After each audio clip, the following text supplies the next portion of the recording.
Hi, this is Bekka from My Dreams of Reading again, and today I'd like to do a follow-up video on the video that I did last time talking about disabilities and representation of neurodivergent people in books. And I'd like to follow it up with a book recommendation of Ultraviolet by R.J. Anderson, because while this main character does not have autism or any of the other things I mentioned in this, she does have a thing called synesthesia, which is essentially where whenever she hears or reads a number or a letter or anything like that, she associates it with a feeling, a colour, music, or taste, or anything like that. So basically the wires are crossed in her brain, so instead of just hearing a number and saying, oh, 4, she'll read the number 4 and then get the colour yellow, for example, or anything like that.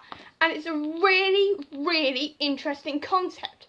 And especially as this book, the entire thing focuses on the synesthesia of the main character, it was a seriously interesting read, because you find out so much about it, and it's so well written that you are completely taken along Alison's journey as well, and you completely understand by the end of about chapter 2 exactly what she's going on about, and exactly how she feels and how she associates with everything.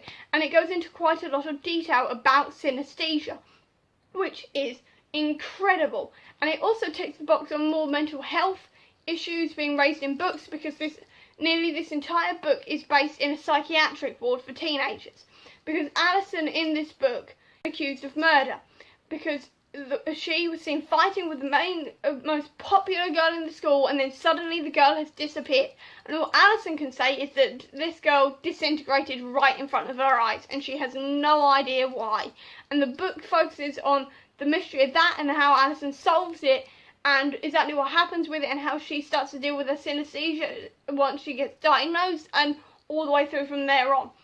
And it's a really interesting read, and it's really well done, because there's characters in here. One's bipolar and a pyromaniac, another one has delusions that aliens are spying on everybody and brainwashing everybody.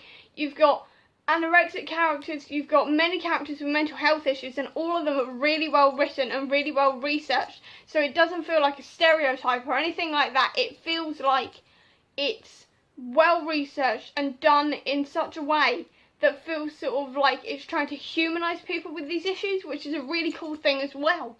And while the other characters with these mental health conditions don't really have anything to do with the main plot, they're still in it quite a lot, and you find out a lot more about these characters.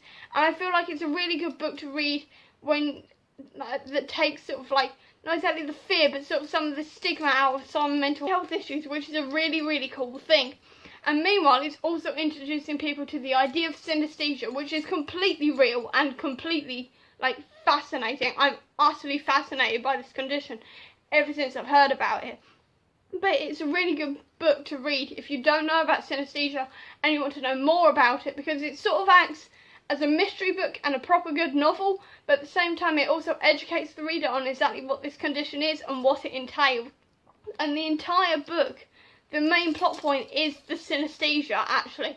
So it's not just mentioned once and never said again. It's practically every time someone speaks or anything like that, it always goes back to the synesthesia. Every single time it always goes back to the synesthesia, which is quite frankly fascinating and awesome. It's not just a character quote that someone's just thrown in. It's actually a huge part of the novel, and I absolutely love it so much. It's honestly amazing, and if you want to read this book, I'd definitely say you must read it. Even if you don't like books that are about mystery and murder and stuff, it's not gory at all or anything like that.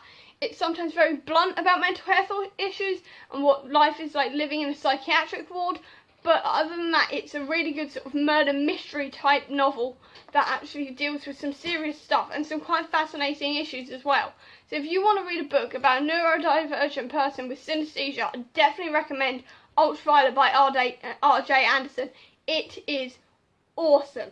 I'm not kidding. It is amazing. Seriously, I'd definitely say you have to read this if you want to read more about something called synesthesia. And I think it's a really great start to sort of getting more books out there about neurodivergency, because this is a really, really good example of neurodivergence characters being epic in a really epic storyline, where the neurodivergency is actually a huge part of the plot.